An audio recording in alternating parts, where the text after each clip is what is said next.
கர்த்தருக்கு ஸ்தோத்திரம். கர்த்தராகிய இயேசு கிறிஸ்துவின் இன்ப நாமத்தில் இனிய வாழ்த்துக்கள். இன்றைய தியானத்திற்காக ஜெபித்த பொழுது தேவன் தந்த வசனம் சங்கீதங்களின் புஸ்தகம் 71 சங்கீதம் 20 வசனம்.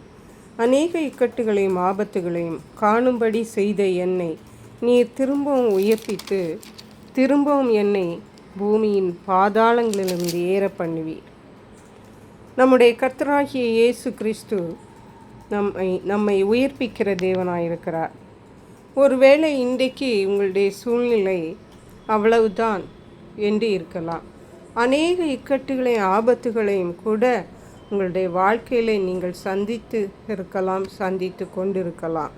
ஆனால் தேவன் சொல்லுகிறது என்னவென்றால், அநேக இக்கட்டுகள் ஆபத்துகளையும் கண்டாலும் தேவன் உங்களை திரும்பவும் உயிர்ப்பிப்பார்.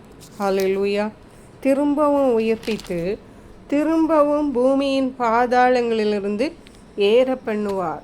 திரும்பவும் அழிவின் நிலைமையிலிருந்து உங்களை ஏற பண்ணுவார்.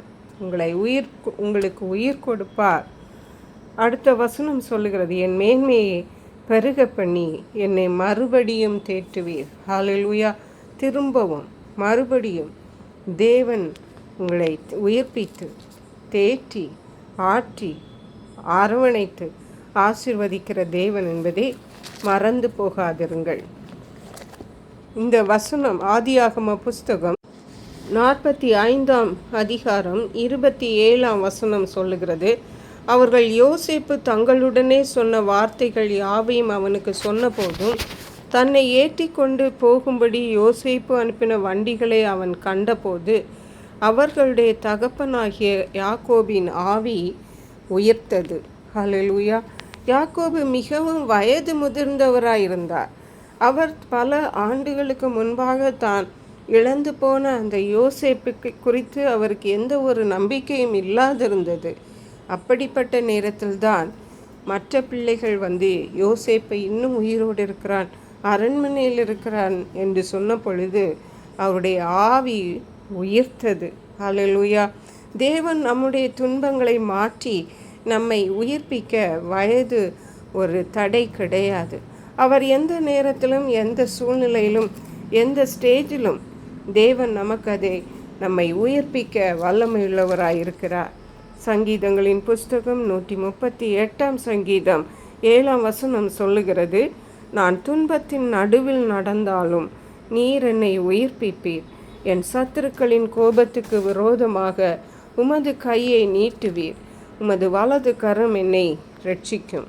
அருமையான கர்த்தருடைய பிள்ளைகளே, இன்றைக்கு உங்களுடைய துன்பங்கள் எதுவாக இருந்தாலும், அது நோயாக இருக்கலாம், தோல்விகளாக இருக்கலாம், அல்லது பண தேவைகளாக இருக்கலாம், ஏதோ ஒரு தேவைகளாய் ஒரு பிரச்சனைகளாக கூட இருக்கலாம். எதுவாக இருந்தாலும் தேவன் உங்கள் பிரச்சனைகளின் நடுவில் உங்களை உயிர்ப்பிக்க வல்லமையுள்ளவர் என்பதை மறந்து போகாமல் அவரை தேடுங்கள், அவரை நாடுங்கள், அவரிடத்தில் உங்கள் இருதயத்தை ஊற்றிவிடுங்கள்.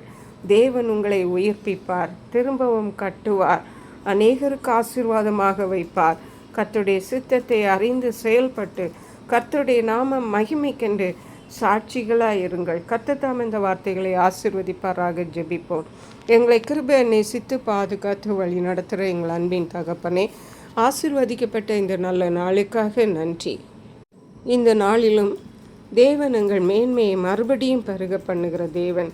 அநேக இக்கட்டுகளை ஆபத்துகளை கண்டாலும் திரும்பவும் எங்களை உயிர்ப்பிக்கிற தேவன் என்றும், நாங்கள் துன்பத்தின் நடுவில் நடந்தாலும் நீர் எங்களை உயிர்ப்பிக்கிற தேவன் என்று எங்களோடு பேசியிருக்கீங்கப்பா. அப்படியே இந்த சத்தத்தை கேட்கிறவனுடைய பிள்ளைகள் ஒவ்வொருடைய வாழ்க்கையிலும் தேவன் அப்படியே செய்ய போகிறபடியால் நன்றி. பரிசுத்த ஆவியானவரே, துதிகன மகிமை மக்கை செலுத்துகிறோம். இயேசு கிறிஸ்துவின் இன்ப நாமத்தில் ஜெபிக்கிறோம் எங்கள் அன்புள்ள பரமபிதாவே, ஆமென். இயேசு கிறிஸ்துவின் சுவிசேஷம் ஒவ்வொருவரையும் சென்றடையும்படியாக இந்த செய்தியை உங்கள் நண்பர்களுக்கு அனுப்பி வைக்குமாறு தாழ்மையுடன் கேட்டுக்கொள்ளுகிறேன். கர்த்தர் தாமே உங்கள் அனைவரையும் அபரிதமாய் ஆசீர்வதிப்பாராக.